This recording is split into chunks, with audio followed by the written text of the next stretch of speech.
Good evening, ladies and gentlemen, and welcome to tonight's joint seminar between the Grantham Institute for Climate Change and the Energy Futures Lab. My name is Ned Eakins-Dawkes. I'm from the Physics Department here at Imperial College, and it's an absolute pleasure to welcome Jeremy Leggett to speak to us tonight on his new book, The Energy of Nations.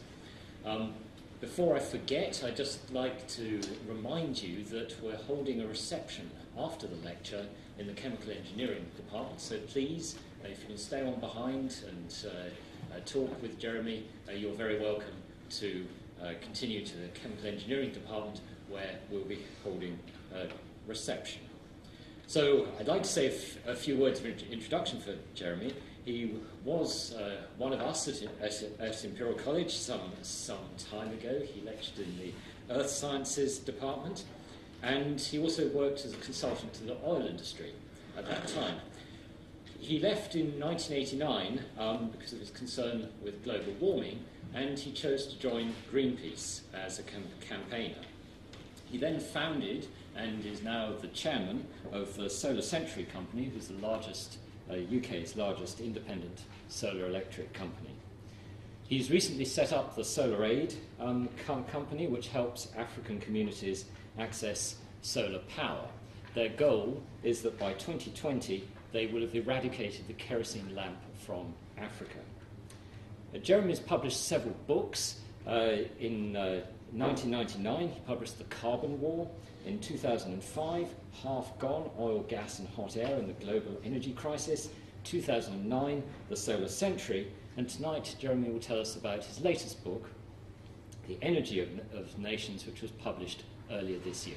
So, ladies and gentlemen, please join me in welcoming Jeremy Leggett. Well,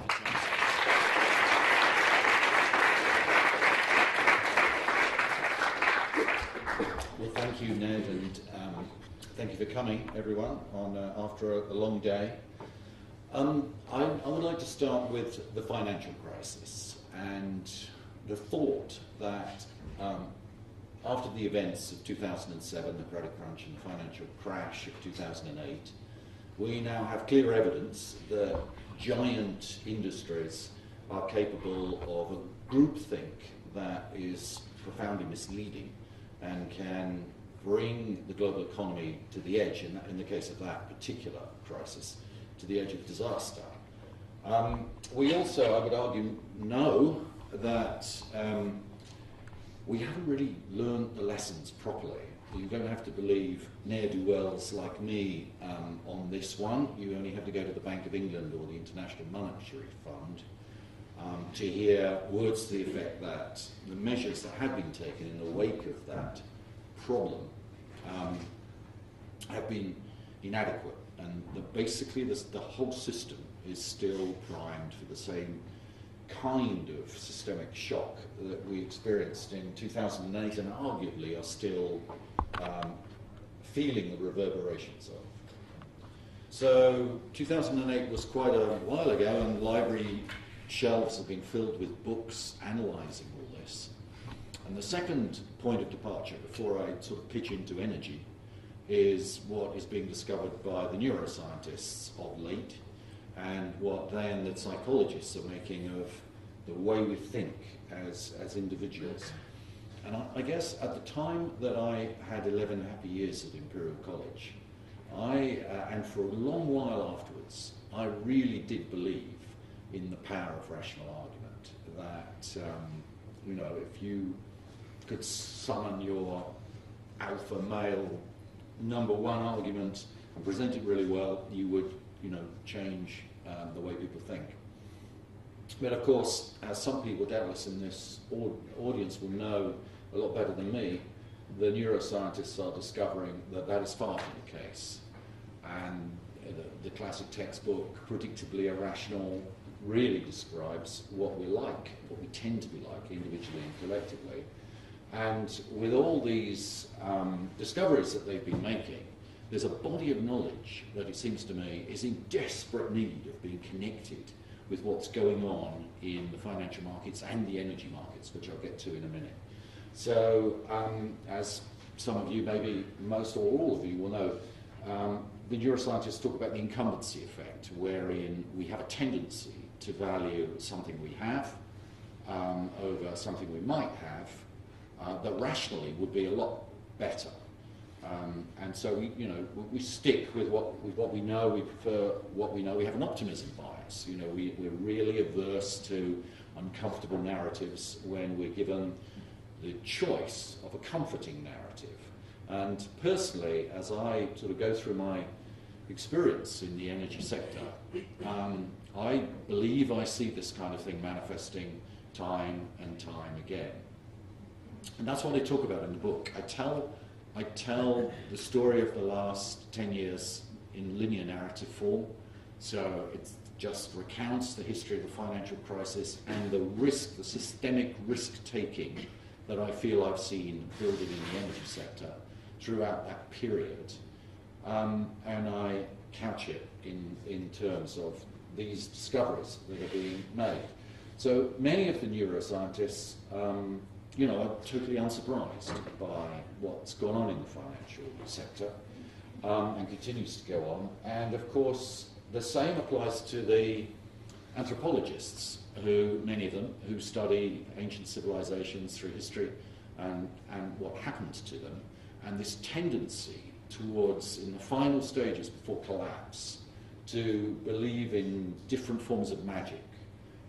And you actually get anthropologists talking about the magic of the markets. Well, you get financial practitioners talking about the magic of the markets, the free markets, and how they're going to solve all our problems. And I think that's worth bearing in mind, because if you believe what people like me believe about climate change and the other threats I'm going to talk about, the stakes are really quite as high as this. So with these two departure points, the financial crisis and the lessons we can learn from it if we look, and the opportunities we have the next time there is a crisis in our global economy and society, not to repeat the lessons of history and to actually make a substantive set of changes and interventions that will finally get us on the right road, what they call the road to Renaissance in the book. There are all sorts of descriptions for it. It's certainly not that artist's impression on the left. That's the road to 4 to 6 degrees, which is what we're on at the moment, as everyone in this room knows, or else you wouldn't have bothered to turn up to this lecture. And our top scientists tell us that they believe we're seeing the first manifestations of that overheating world, where most of the radiative forcing is being caused directly and indirectly by the burning of coal, oil and gas. So this is the first systemic risk. It's different from the other three that I'm going to tell you about, in that you can make a pretty good case that there's a majority view behind this. Not that we're acting on it effectively in a concerted, collaborative way, but there is a consensus view outside of probably Republican America that this is a deep problem. We also know that there's a road to an alternative future, and that is at minimum as a low-carbon future. It could be a zero-carbon future, and we all have our different views of what the artist's impression might look like there, but you get the general picture. We can talk about how much of it is smart grid and how much is different members of the 50 families of clean energy that excite venture capitalists. But we can certainly get there. We also know it's, despite a lot of pushback from the people who are locked into the other side of the bridge there, the other road, that this is very popular. There was an opinion poll recently in Germany, a big opinion poll, where the question was, should we go to 100% renewables in powering our economy as quickly as possible, And the result on that was yes, 84%. Now, this means it's not a party political issue. There will be conservative people in there who are voting yes, we should. And that all ties in with the manifest evidence that many people have in Germany that this could happen. The growth of renewables, I'll come back to that later on.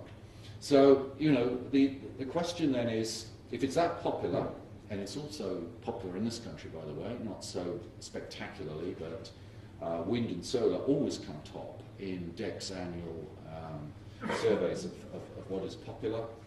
And then, why aren't we doing it quicker? And why are we not embarking on the deconstruction of that red line?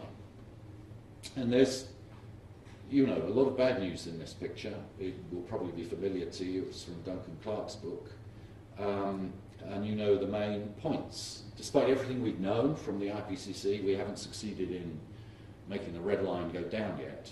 And we know that it has to if we want to stay below the danger ceiling that so many policymakers think is important, 2 degrees Celsius. I have any kind of chance to do that, we have to make that emissions curve peak within the decade that we're living in and descend even more steeply than the emissions curve has gone up. Now, at one level, you might look at that if you're a pessimist or a glass half full person and think, oh, crikey, forget it. We're going to find out whether the climate scientists are right. We're going to experience, look at the young faces in this audience, maybe what a 4, 5, even 6 degree world looks like within your lifetimes. But if you're an optimist or a glass half full person, you look at that and you say, wait a minute. Look at where the money is going. Look at how fast the family of technologies on the right-hand side is growing despite everything we know. And look at this argument as well. We wouldn't have to mobilize any of those low to zero carbon technologies any faster than we have already mobilized technology in the history of commerce, the mobile phone, the internal combustion engine. So there's good news and bad news, and that's sort of the bottom line of the systemic risk-taking that we're doing. And for people like me who have the great privilege of working on the front lines of this, and I should point out, there are any cynics in the audience, the biggest criticism I always have is, you would say all this, wouldn't you? Do you just want to sell more solar panels? And if I had £1 for every time I've read or heard that, I'd be a very rich person. But the answer, of course, is I set up the solar energy company as a non-violent direct action in the capital markets. I did all that because of these concerns I have about fossil fuel dependence. And those people who know me know that is true. So, today a company like mine can put up with its partners a group of houses like that on the left, and it's a real development just outside London in Slough that we did with SSE, one of our investors, one of the big 6 companies, and you can see the solar roof tiles going on there, and the roof tiles on that development provide way more electricity than the development requires. There's plenty left over to fully charge on a regular basis the community electric vehicle, and of course right now the wire leading into the vehicle is one way, it's charging, it doesn't come back.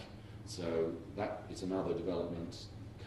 Electric cars used as mini power plants. We all know this is coming, all hooked up on a smart grid. This is the next level of what can be done. But the fact is that we could put up, within a matter of months, a zero carbon, in fact beyond zero carbon, building like that with existing technologies that actually look very good as well. And you might say, okay, that's electricity, what about heating? Answer, in the utility room that you see at the back left there in the building, there are 4 separate renewable energy technologies on site, each and every one of which can do all the heating in the development as well. So retrofit and the existing building stock, a bit more difficult than new build, of course, but similar stories available.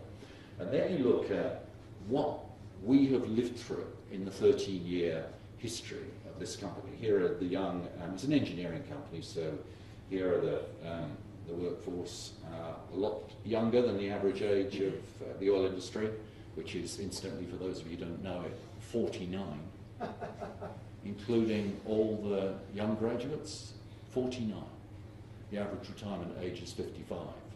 So if you've got any young engineers here who are tempted to go, it's very important that good young engineers go into this industry because it has somewhat challenging legacy problems.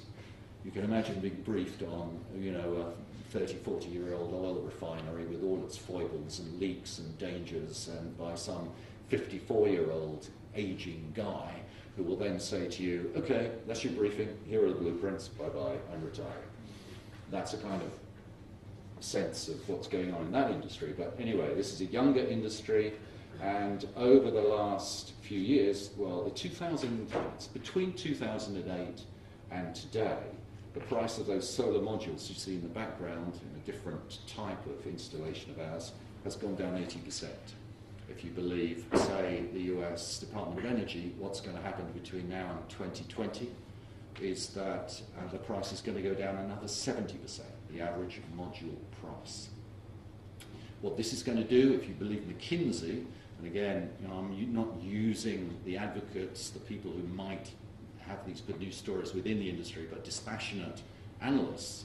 McKinsey, if you want to do a quick 10-page summary of solar as a fast-growing member of this family of clean energy technologies, there's a wonderful McKinsey report from the year before last, Solar Darkest Before the Dawn. And they say that in most markets, solar is going to be cheaper than anything else that will be available by the middle part of this decade, and that by 2020 there will be 1,000 gigawatts of fully economic solar potential in the world. And this, they say, will change the face of the energy industry. So you get my point about the frustration that we tend to feel when you look at what we're dealing with in the case of the incumbency, none of which is to say that solar is a magic bullet.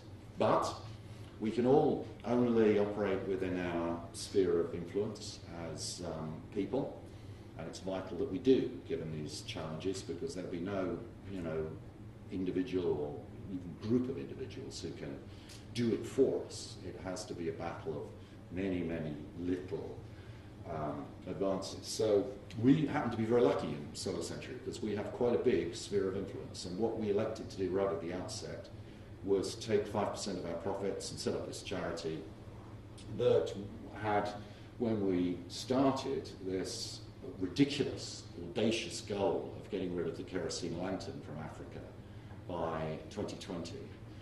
Set up a retail brand, Sunny Money, to begin to do that in the field. And Sunny Money, for those of you who don't know the story, over the last 3 years has become the largest retailer of solar lanterns, solar lighting in the whole of Africa. This is what the World Bank tell us, based out of 4 countries.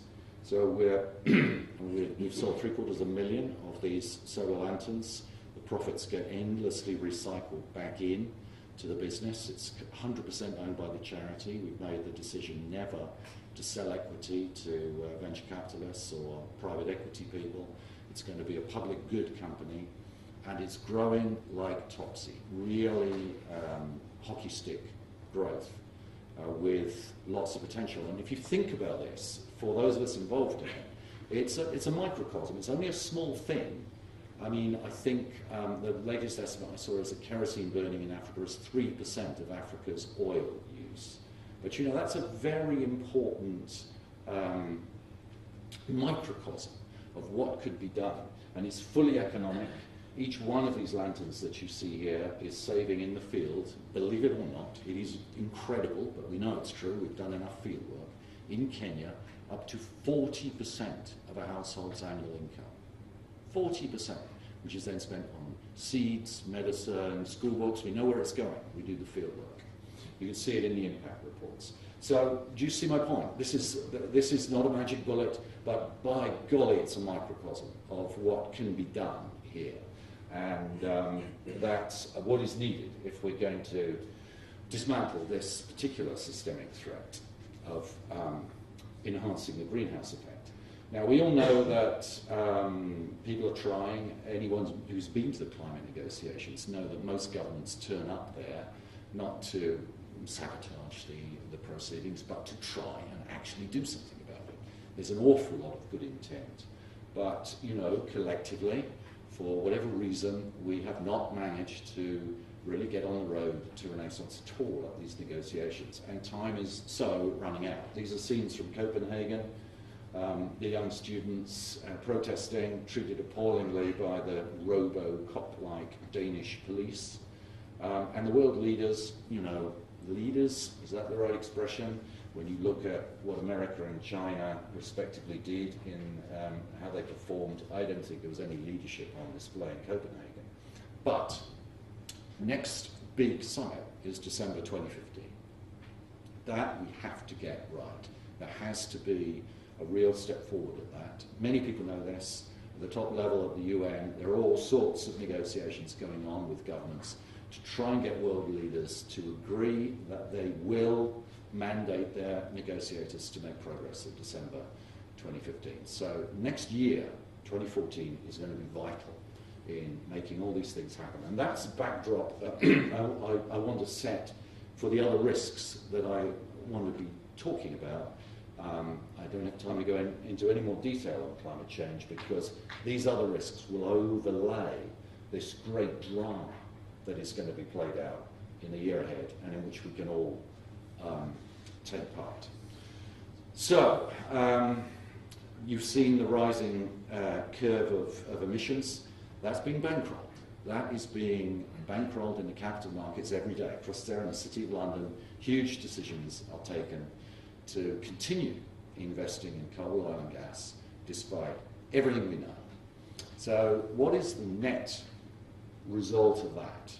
The net result is that if you believe that there is a chance, even a remote chance, of governments doing what they say they're going to do, or even some fraction of what they say they're going to do, there must be a risk that that money is going to be wasted. The capital expenditures going into coal, oil and gas will be wasted. Right now, the capital markets behave as though the risk of it being wasted is precisely zero, very precisely zero.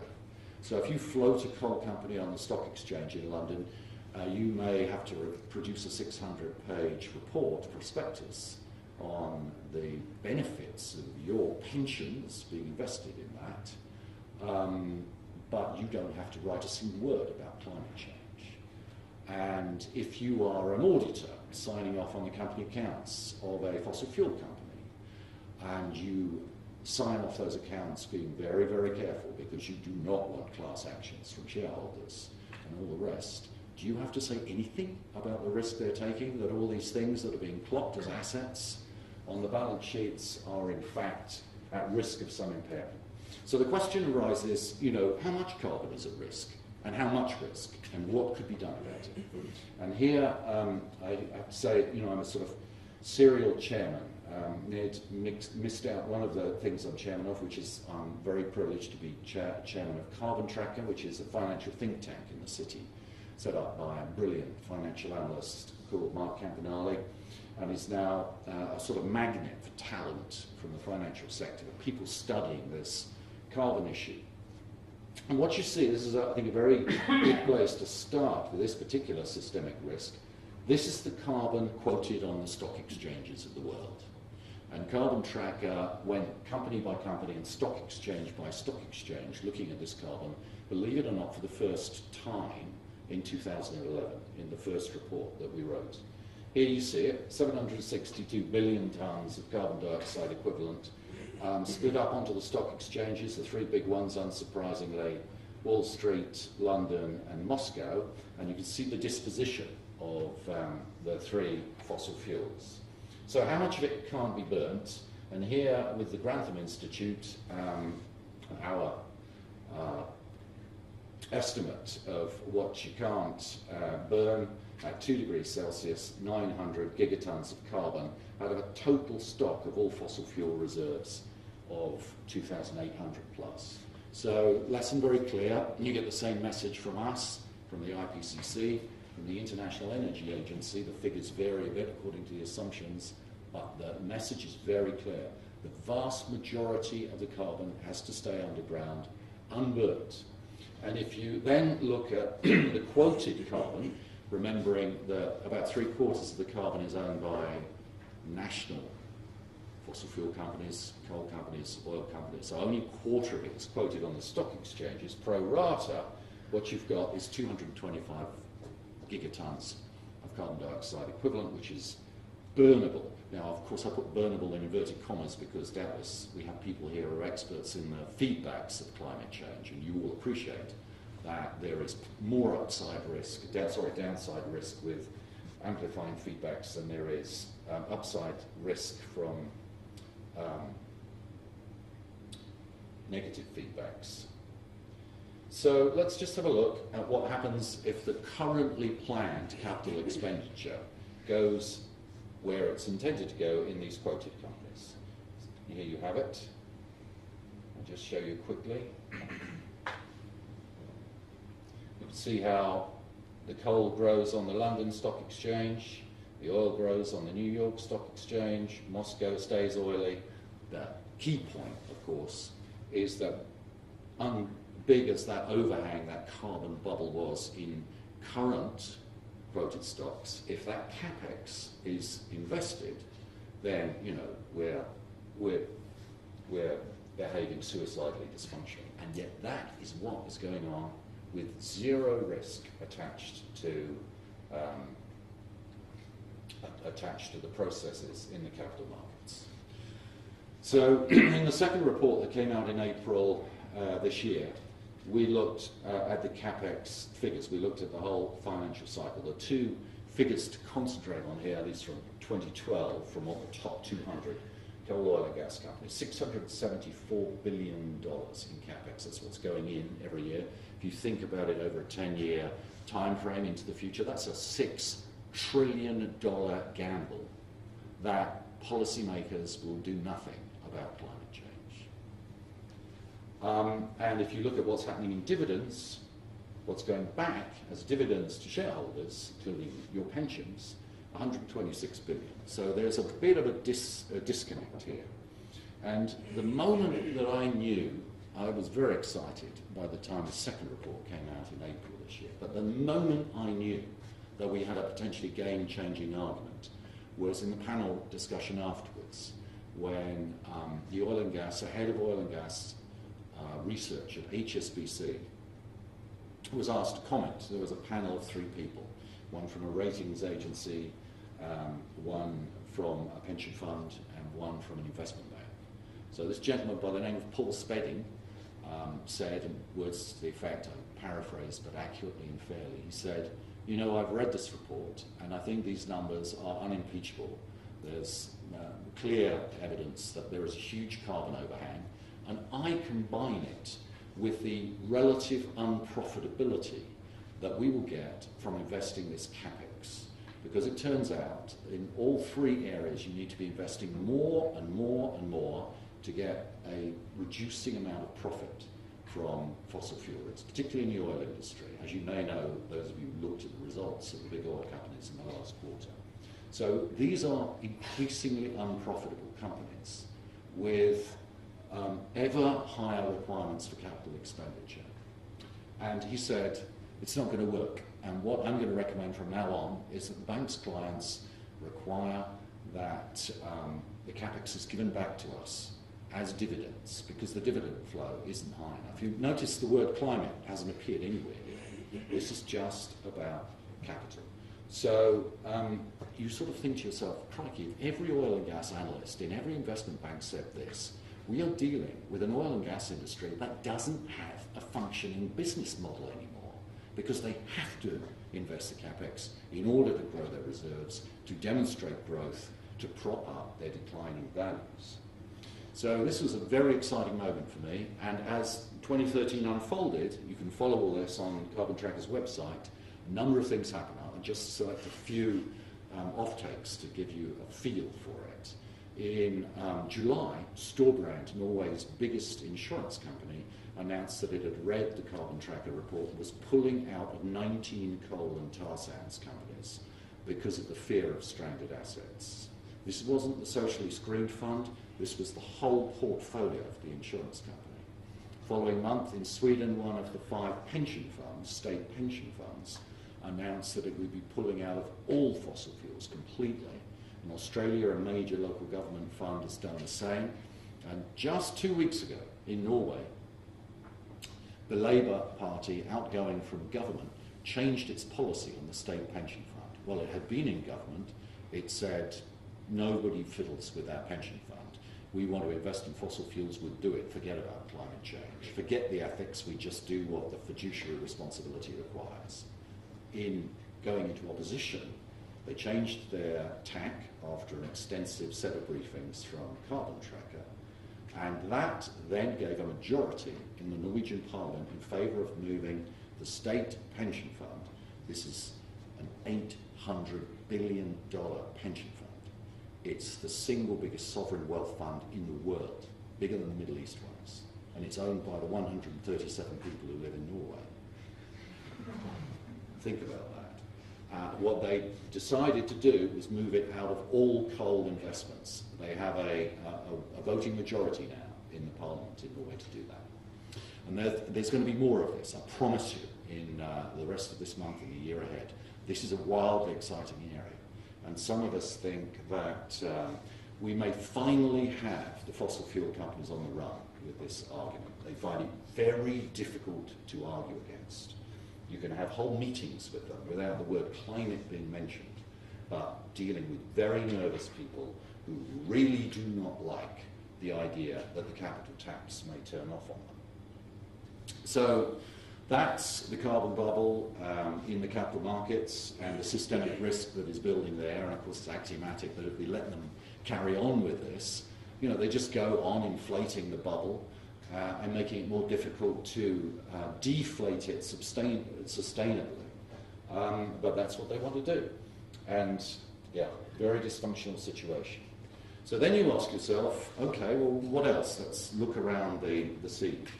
And we all hear a lot about shale gas and how the shale gas boom in America has been a great thing.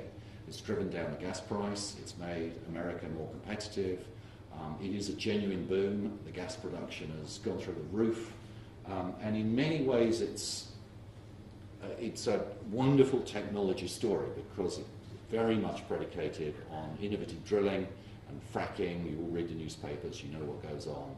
They have ways of drilling horizontally for those who maybe don't know the origin of the term, and pumping chemicals of unknown constituency because they're commercially guarded secrets, but many of them are toxic, pumping them underground through frack wells and getting gas out of source rock and not out of reservoir rock where it's normally drilled in conventional gas fields. So is this a good news story? We get blizzards of PR persuading us that it is.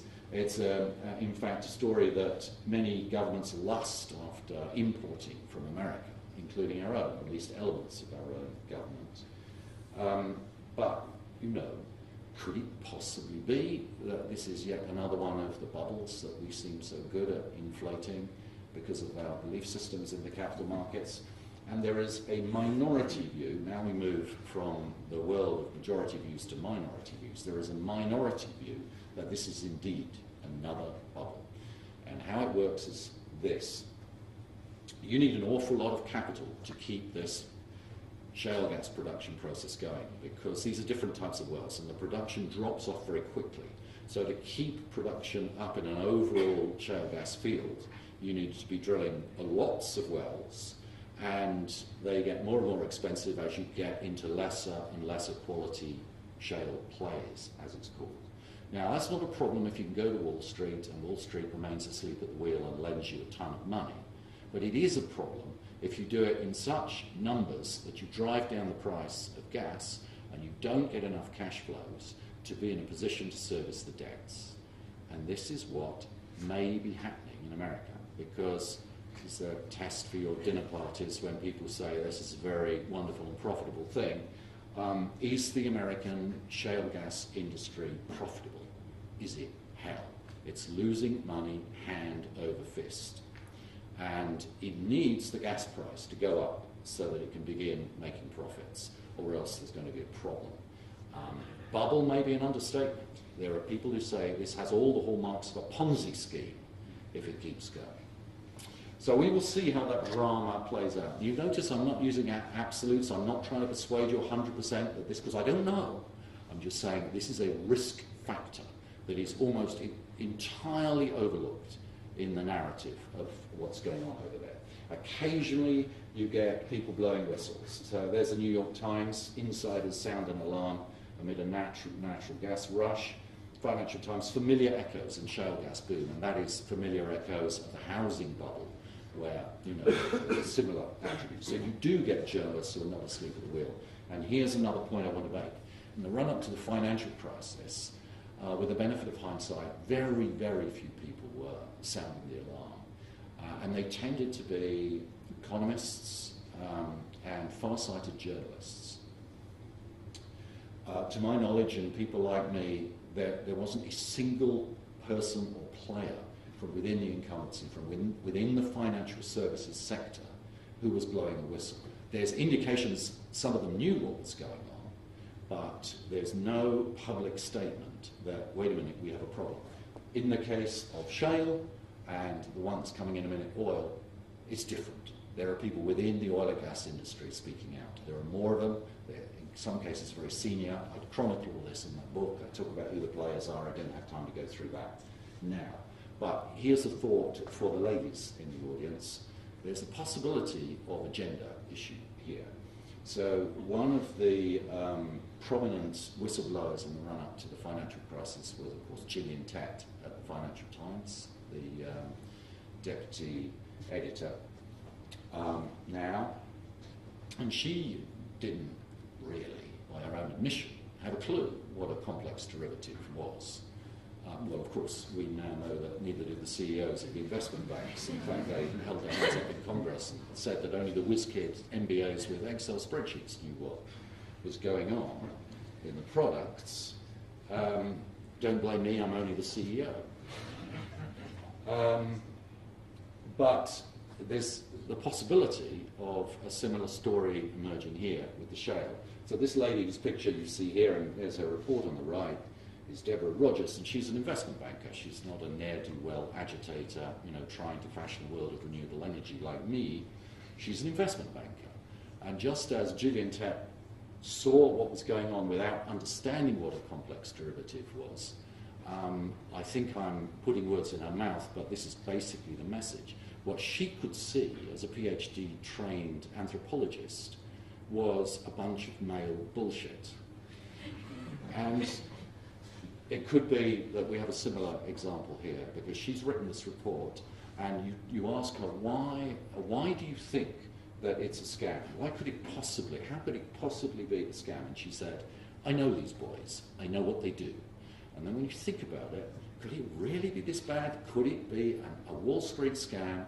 And then you think Enron, the dot-com crash, all the stories around that, and the emerging stories of the financial crisis itself, where you had investment banks with one room writing internal emails saying how the whole thing is going to come down like a house of cards.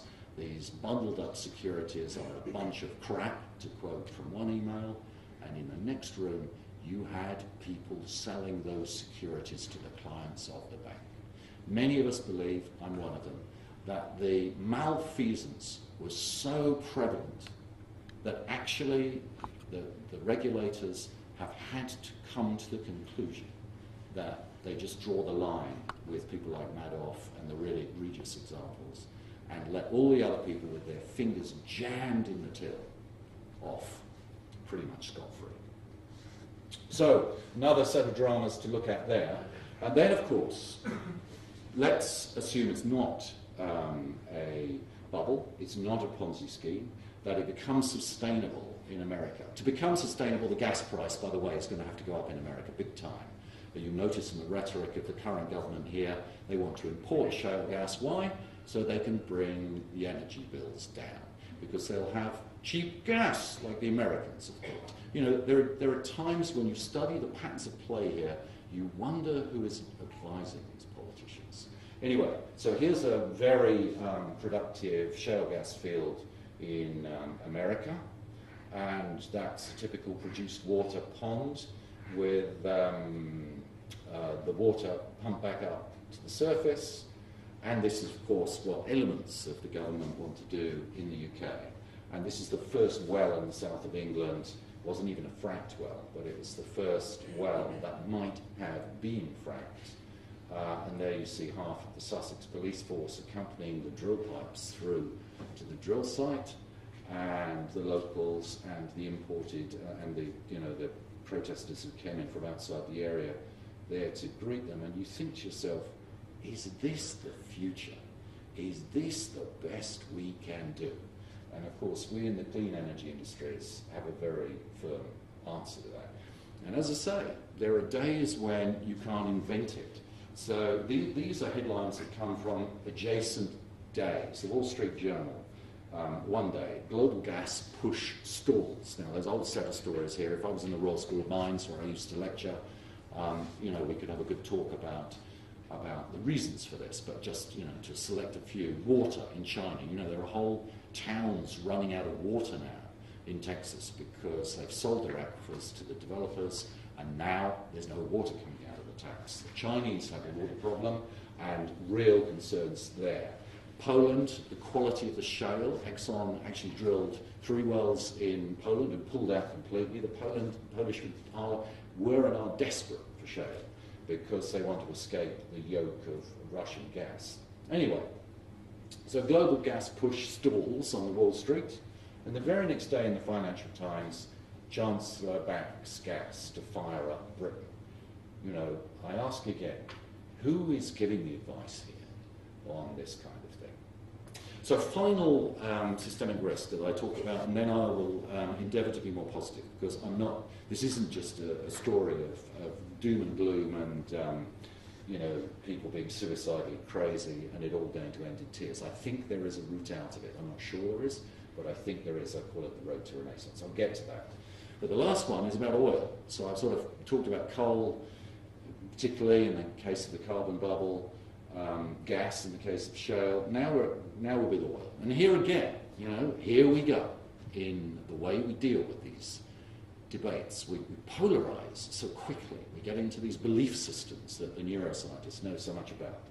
And the incumbent narrative is, there's oil coming out of every stratum. There's plenty of oil. We're not going to have a problem with oil supply. And you see the front covers reflecting the alternate views about the independent, world without oil.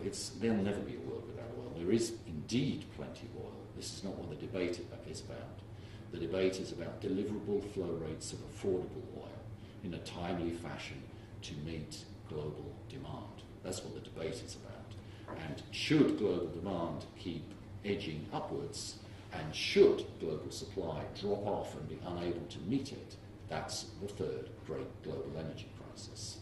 And it would not be a happy place to be. Peak oil, it's called, where you reach the peak of production and then drop off the other side. And in the book I talk about military think tanks and the way they've tended to come at this problem. The incumbency view is, peak is scaremongering. You get an exact repetition of the kind of language that was used by Lehman Brothers and Goldman Sachs and the rest in the run-up to the financial crisis. The minority is laughed at, is called a bunch of scaremongers, and the whole thing is played down in a very macho way by the incumbency. But the military are more used perhaps to threat assessment exercises, and I talk about in the book Pentagon studies, British military think tank studies, and this quote comes from a Bundeswehr, German army study. And it points to the psychological factors. Peak oil, however, is unavoidable. You sort of think there's a reason why militaries might be more concerned. In the case of the US military, it's mind-boggling how much oil they use, and they lose 10% of their boys and girls guarding the fuel convoys. That's where 10% of the casualties are. So there's evidence that they're taking it very seriously. Big renewable energy procurement programs, biofuels, naval exercise off Hawaii there. I don't want to labour the point, but you see that there is military concern. This isn't just about one or two scaremongering whistleblowers. In the UK, there's industry concern.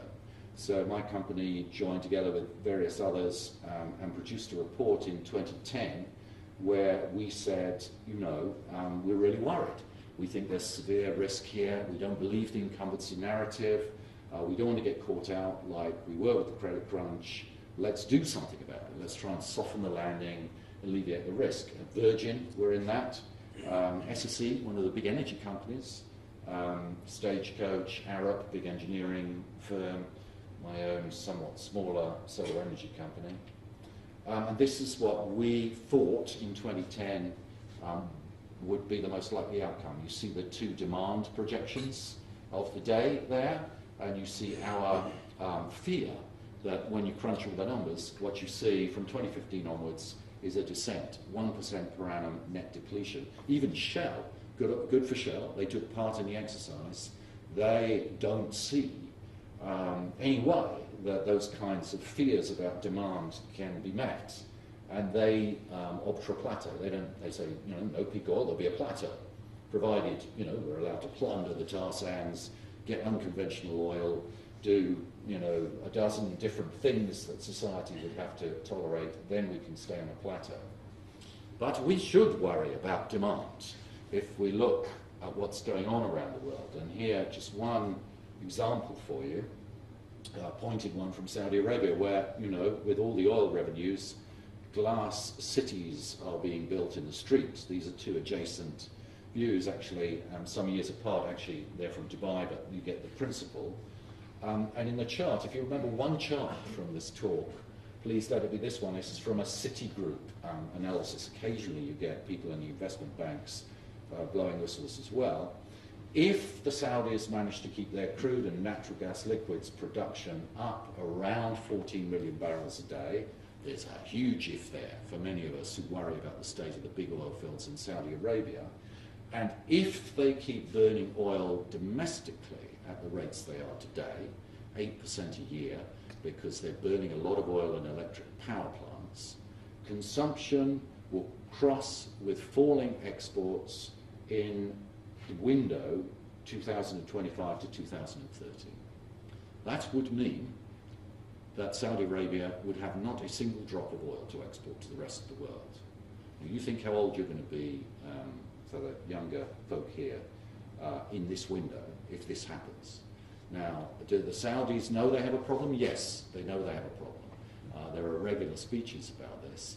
What are they doing about it?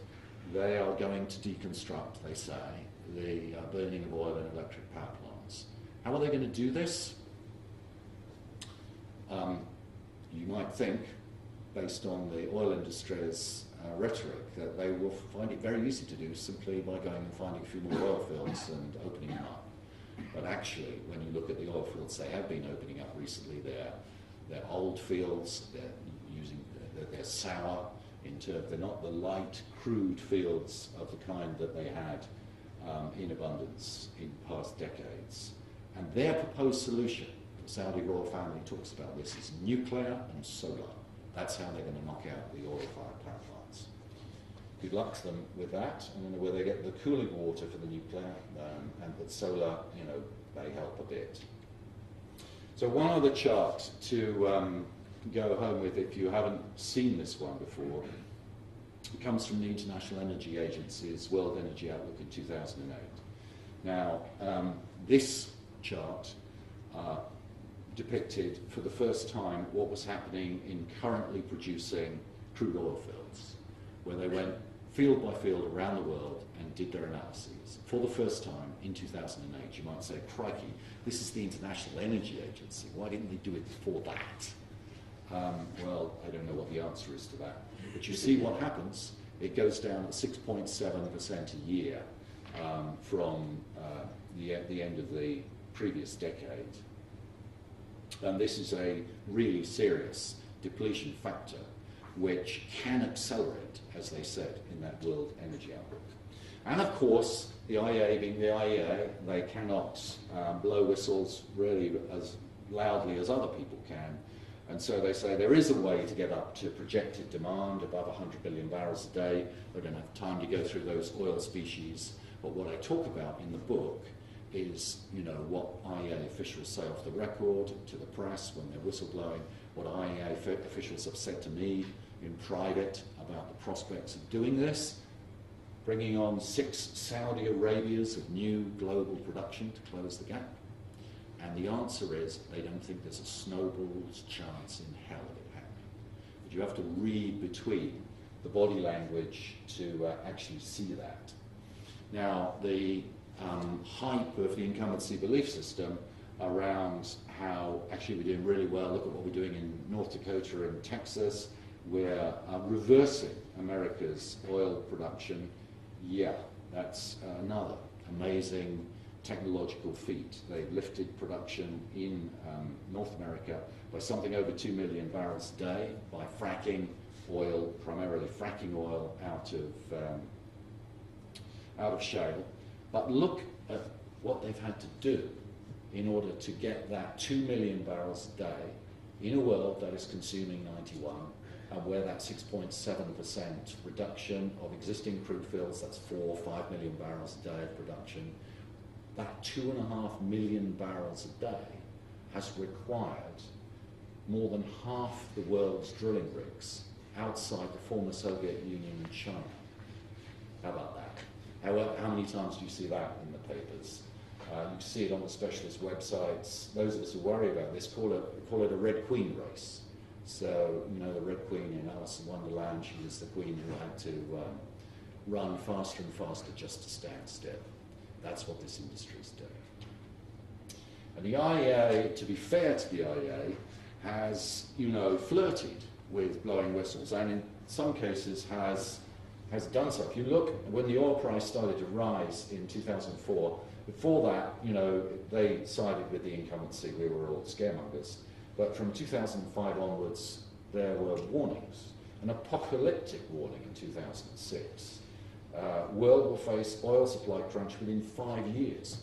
FT front page headline. 2008, when that diagram was produced, we face an oil crisis now. Supply isn't catching up with demand.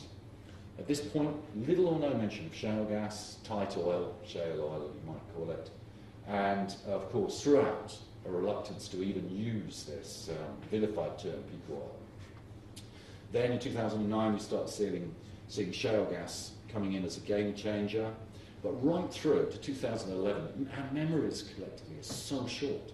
In 2011, America and Britain threatened, unless OPEC lifted its production, to open the stockpiles. They're supposed to be for real crises, but that's how close supply and demand were then. And yet the very next year, the World Energy Outlook started talking about the new Saudi America based on that little 2 million barrel hike that you saw there.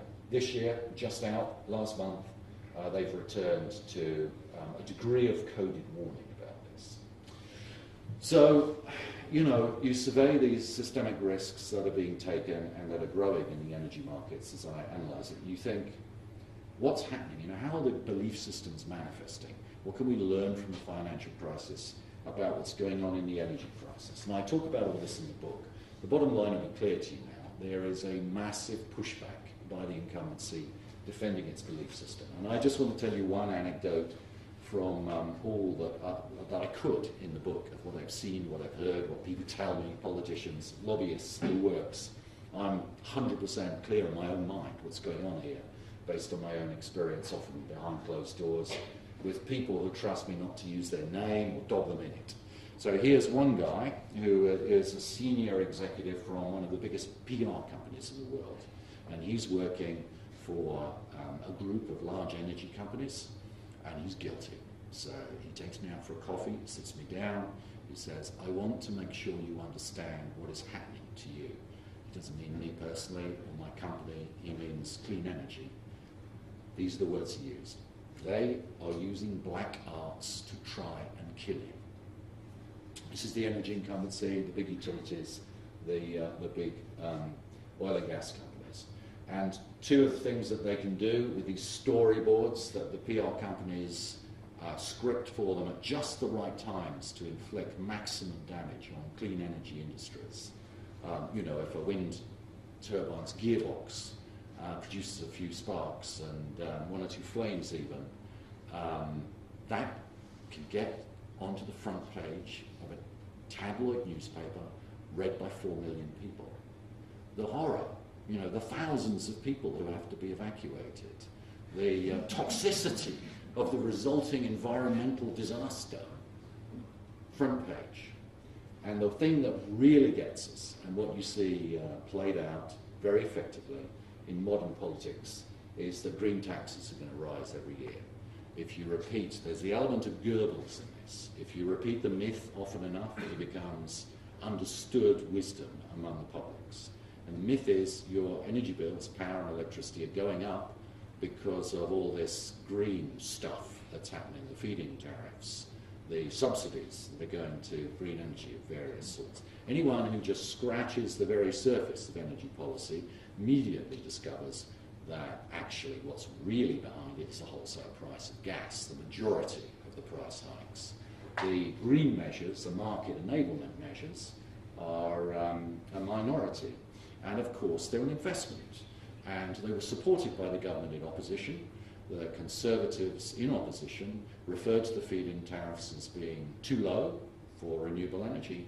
Labour was being irresponsible, not making them high enough to generate meaningful markets. They were feed-in tariffs, they were market support mechanisms, they were things to be supported. Now, they're green crap that has to be got rid of. You've seen the papers just recently. So you get this effect where the undercover activity, the below-the-radar activity of the incumbency's PR machine actually plays back into politics, where some of the politicians change their rhetoric in order to reflect what they're seeing on the front pages of the tabloid newspapers. So as we stand, we have the three legs of traditional fossil fuel energy in trouble to different degrees. Coal is in big trouble, and I wish I could tell you it was because of climate change, but the main reason it's in big trouble is Chinese air quality. And again, this is a story you may be reading in the newspapers. Australian coal assets are being stranded as we speak. BHP Billiton and RTZ have pulled out of billions of investments in coal because the Chinese can no longer persuade their population to breathe the kind of air that you get in Chinese cities. The oil industry is in deep trouble. It's capex. One of my colleagues at Carbon Tracker wrote an op-ed in the Financial Times with the very latest statistics of this. The capex expenditure requirements for these kinds of frontier operations are going through the roof, and the profitability is going down.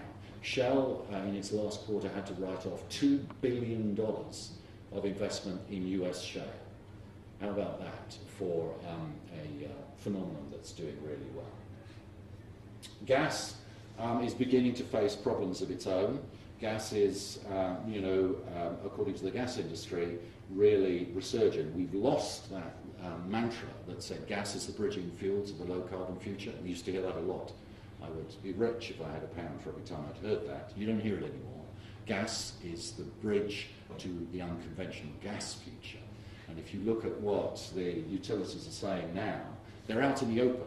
The top 10 European utilities are going around European capitals and Brussels now saying, we need you to basically stop the wind and all renewable subsidies.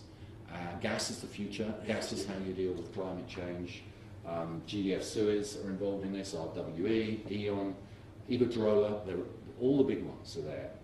And you wonder why they're doing this, and then you look at what's happening to their own profitability.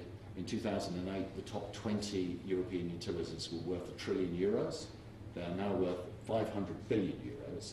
And what primarily is doing this to them is the wholesale price of electricity in Germany. And the wholesale price of electricity in Germany has been going down, and the reason for that is the increasing amounts of wind and solar that are on the grid. So you actually see, it reminds me some days of a civil war. You know, just as we get towards the point where people can believe in this road to Renaissance and the lower zero carbon future, the pushback by the incumbency gets dirtier and dirtier and more overt. That's what's happening at the moment.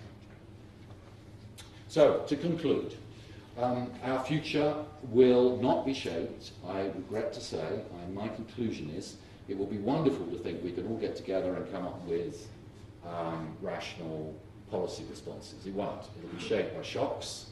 I think the most likely of these shocks is a short order shock in global oil supply. I hope I'm wrong, but that's my belief and the belief of quite a few people like me. Beyond it can lie a road to renaissance as we rebuild after the crash, but this isn't guaranteed, and it will require, in short order, progressive players acting to leave carbon in the ground. This is the single biggest thing, I think, now that can turn the tide in enough time, and that will be played out as a drama in 2014.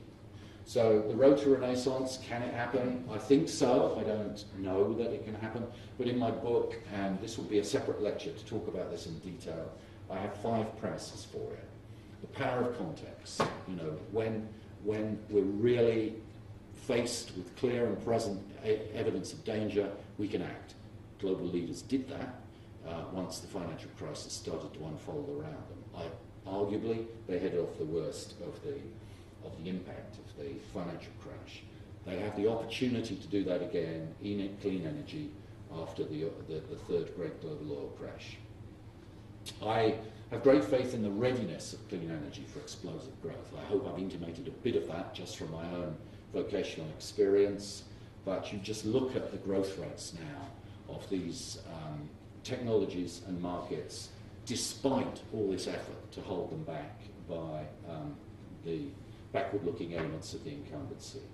I haven't talked much about the element of neuroscience that is encouraging, but that is the pro-social and empathic tendency of the human mind. Jeremy Rifkin is very good on this, those of you who've seen him speak. And you know that this is an uplifting part of what's being discovered in the body of neuroscience.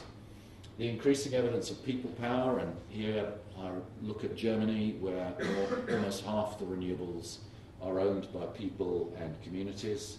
I look at the crowdfunding and innovations of people power finance that are now so exciting and have such projections of growth that Andy Haldane, the assistant, the Deputy Director General of the Bank of England, said this could displace the high street banks.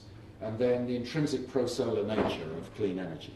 And here I come back to that kerosene lantern. You know, you have a kerosene lantern in your hut or in your home, and you keep it on all evening, you've smoked 40 cigarettes, according to the World Health Organization. All this kind of thing, that you can erect a very positive narrative of social good from. So this can happen, I argue in the book. I call it the road to renaissance, but I don't know that it's going to happen because the incumbency is fighting hard, and it will fight harder yet, I think, given how deeply entrenched so many of these people are. The pattern of play offers some hope to us. The growth rates of renewables, the amounts of capital flowing into renewables, the increasing difficulty of getting capital for fossil fuels. And the neuroscience offers some hope to us. This notion that we are community-centric, that we are erring towards empathy over time, collectively and individually, because of the role of mass communications and the rest of it.